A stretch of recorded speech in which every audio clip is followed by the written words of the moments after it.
kept secret. From high peaks and pristine valleys to virgin coasts and lush plains, Pakistan's rich tapestry of topographies and cultures, crafts and cuisines beacons the traveler to a unique and unmatched experience. We have a tradition of hospitality, of tolerance and acceptance, of celebrating diversity and difference. This huddle on tourism is both timely and pertinent. Firstly, because tourism is a strategic priority for the government as an employment generator, foreign exchange earner, and an environmentally friendly development strategy with low gestations and high dividends. It is a priority also because of several externalities involved in terms of building a positive narrative about Pakistan, projecting Pakistan's soft power, and improving our standing in the Committee of Nations. From my vantage point as Foreign Minister, therefore, tourism is as much a concern of our foreign policy as it is of our economy.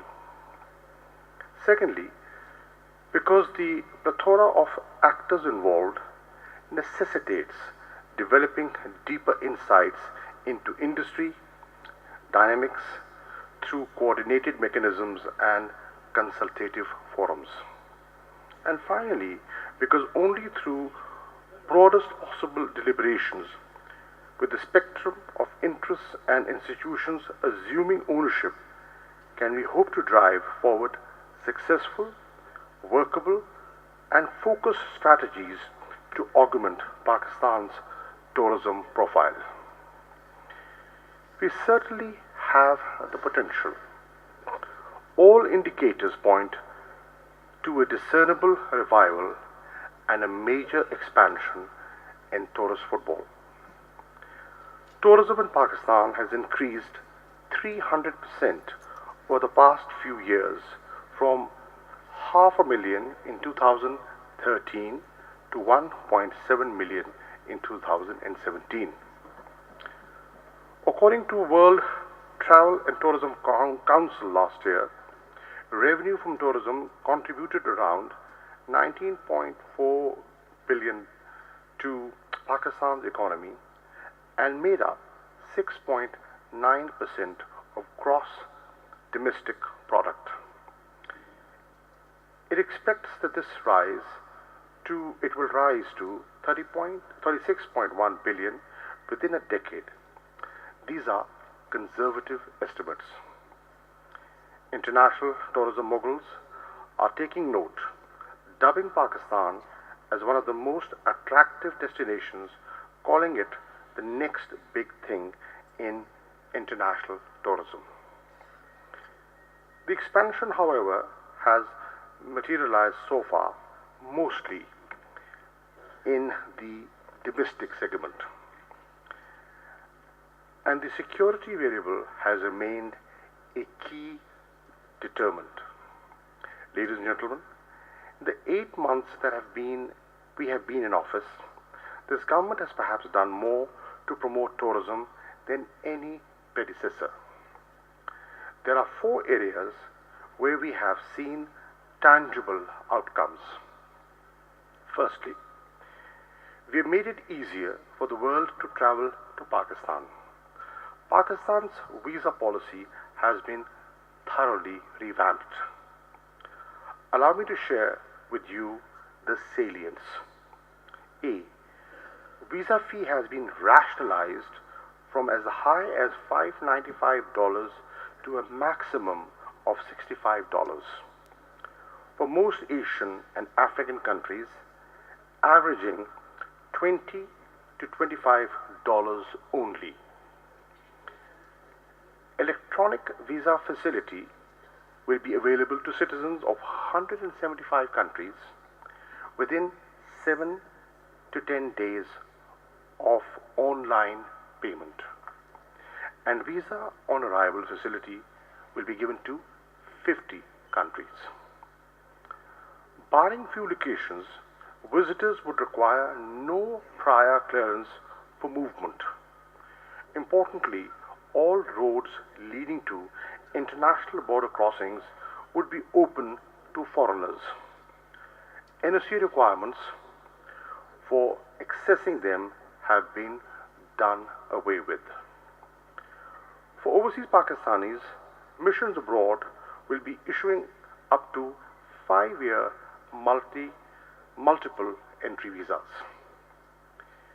May I also add that the Federal Cabinet has recently approved a new aviation policy aimed at promoting tourism, particularly to our northern areas. Secondly, negative travel advisories by major countries have been an impediment, raising insurance costs and discouraging everything except essential travel. The Foreign Office is making concerted efforts to have the advisories removed or softened. Portugal has removed it.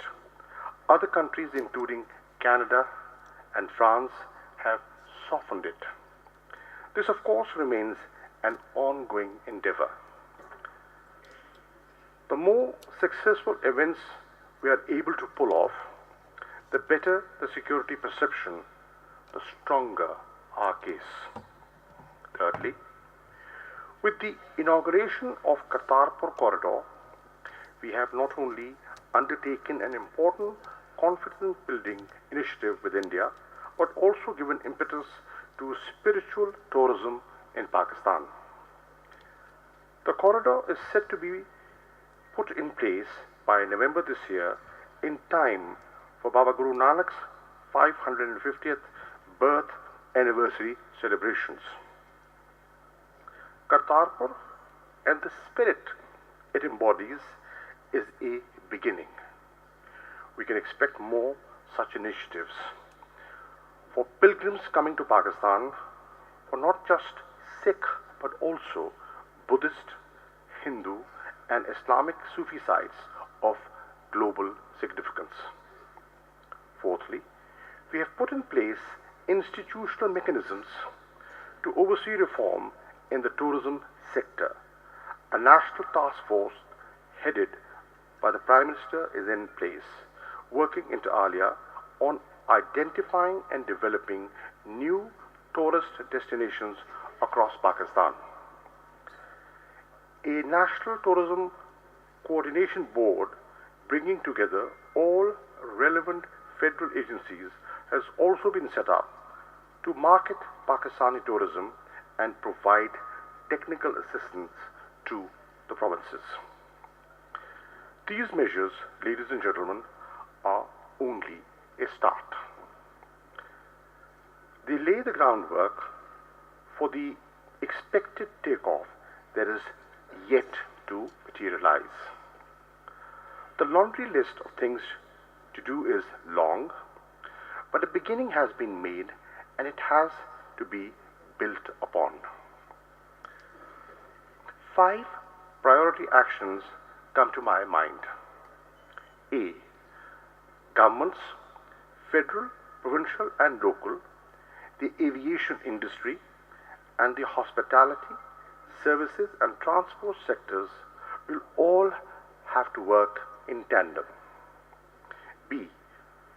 We will have to build upon Pakistan's many comparative advantages, which include the vast diversity of exotic landscapes, climes and cultures, our central location, our favorable exchange rate and cost effectiveness, and our vast human resource.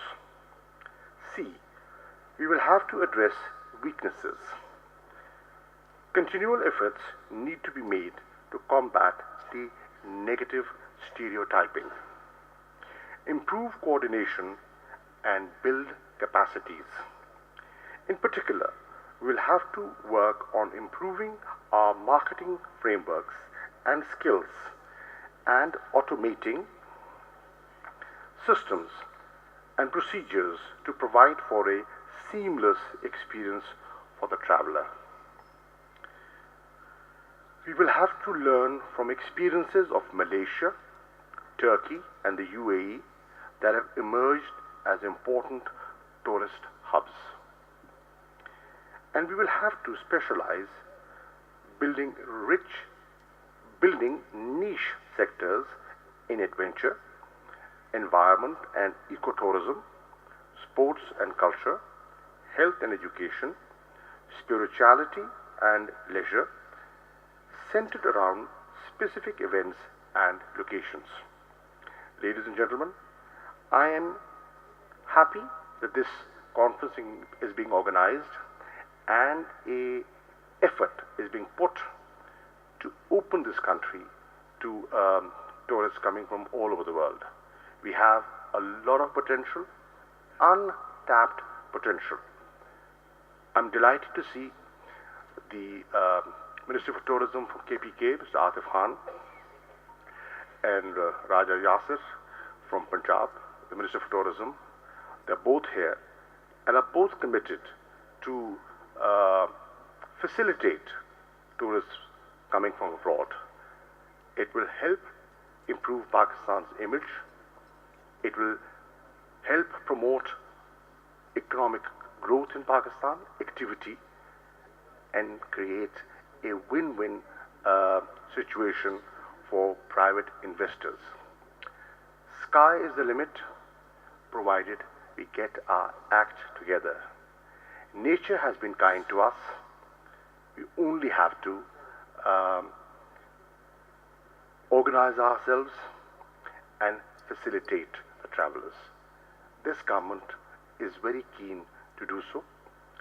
We do understand that the private sector will certainly play the most important part in promoting tourism, and this government will help and facilitate your business interests. Thank you.